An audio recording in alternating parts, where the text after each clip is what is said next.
I am really कुमारी। मैं गया diet के स्टूडेंट हूँ। मेरा roll number 141, stream science, session 2019-21 second year है। हम लोगों को चंद्रशेखर सर के द्वारा असाइनमेंट दिया गया है जो सब्जेक्ट S4 के अंतर्गत आता है। दोस्तों, मेरा टॉपिक है शिक्षा। शिक्षा क्या है इसके बारे में हम जानेंगे। शिक्षा को जानने से पहले मैं शिक्षा के बारे में 2 लाइन बोलना चाहूँगी, जैसे कि शिक्षा से बढ़कर कोई धन नहीं। दोस्तों, ये सही बात है, शिक्षा से बढ़कर कोई धन नहीं होता है।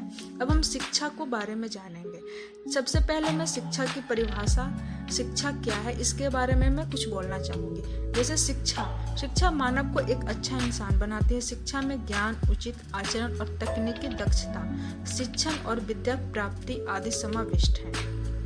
इस प्रकार यह कौशलों, व्यापारों एवं मानसिक नैतिक के रूप में केंद्रित है। शिक्षा समाज एक पीढ़ी द्वारा अपने ज्ञान के हस्तांतरण का प्रयास है। इस विचार से शिक्षा एक संस्था के रूप में काम करती है जो व्यक्ति विशेष को समाज से जोड़ने का काम करती है तथा समाज की संस्कृति की निरंतरता को बनाए रखती है। बच्चा शिक्षा द्वारा समाज में आधारभूत नियमों, व्यवस्थाओं, समाज के प्रतिमानों एवं मूल्यों को सीखता है। शिक्षा व्यक्ति को अंतर्निहित क्षमता तथा व्यक्ति को विकसित करने वाली प्रक्रिया है। शिक्षा कहाँ से आया है, शिक्षा की उत्पत्ति कहाँ से हुई है इसके बारे में हम जानेंगे। शिक्षा शब्द की उत्पत्ति संस्कृत शब्द शिक्ष धातु में अप्रत्यय लगाने से बना है।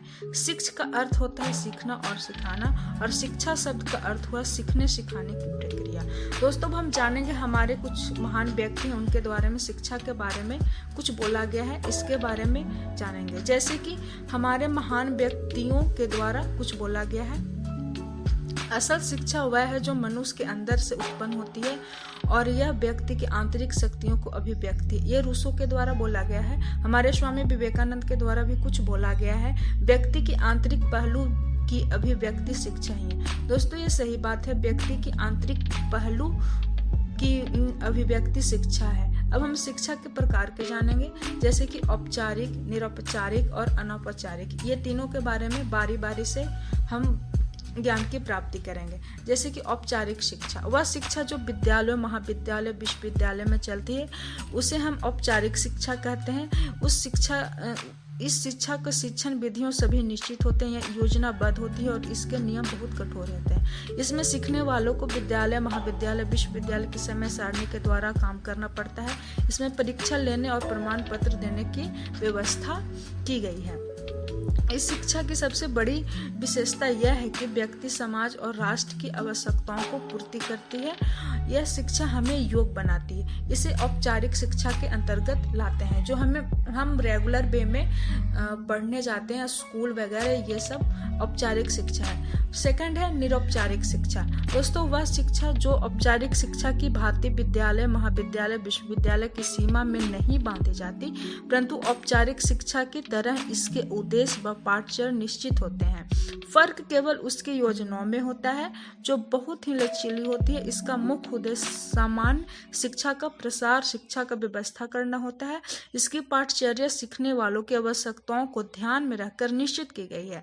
शिक्षण विधियों व सीखने के स्थानों व समय आदि सीखने वाले सुविधा अनुसार निश्चित होता है। प्रौढ़ शिक्षा, सतत शिक्षा, खुली शिक्षा, दूरस्थ शिक्षा, ये सब निरौपचारिक शिक्षा के अंतर्गत आता है। दोस्तों, निरौपचारिक शिक्षा जैसे हम लोग डिस्टेंस कोर्स जिसको बोलते हैं या फिर डिस्टेंस स्कूल बोलते हैं, जो घर में बैठकर ही पढ़ाई किया जाता है, उसे हम निरौपचारिक शिक्षा के अंतर्गत लाते हैं। इसमें कुछ एग्जाम्पल दें। वो लोग जो विद्यालय में शिक्षा नहीं पाते हैं या फिर पूरा नहीं कर पाते हैं, कामकाजी महिलाएं होती हैं। दोस्तों, हमारी महिलाएं कामकाजी होती हैं, उन्हें पढ़ने का मौका आगे नहीं दिया जाता है या फिर किसी कारण बस उन्हें पढ़ाई को छोड़ना पड़ता है, तो वो निरौपचारिक शिक्षा ग्रहण कर प्राप्त कर सकती है। प्रौढ़ व्यक्ति जो पढ़ना चाहते हैं। नेक्स्ट है अनौपचारिक शिक्षा। अनौपचारिक शिक्षा वह शिक्षा जिसकी कोई योजना नहीं बनाई जाती, जिसके ना कोई उद्देश्य निश्चित होते हैं, ना पाठचर्या और न शिक्षण विधि,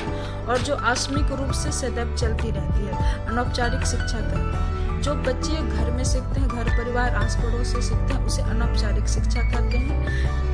यह शिक्षा मनुष्य के जीवन भर चलती रहती है और उसका सबसे अधिक प्रभाव पड़ता है। मनुष्य जीवन के प्रत्येक क्षण में इस शिक्षा को ग्रहण करता रहता है। दोस्तों, औपचारिक शिक्षा, निरौपचारिक शिक्षा जो स्कूल में मिलता है, लेकिन अनौपचारिक शिक्षा है वो जो हमें घर में मिलता है। प्रत्येक क्षण वह अपने संपर्क में आने वाले व्यक्तियों को वातावरण में सीखते रहता है। बच्चे की प्रथम शिक्षा अनौपचारिक वातावरण में रहकर ही पूरी होती है।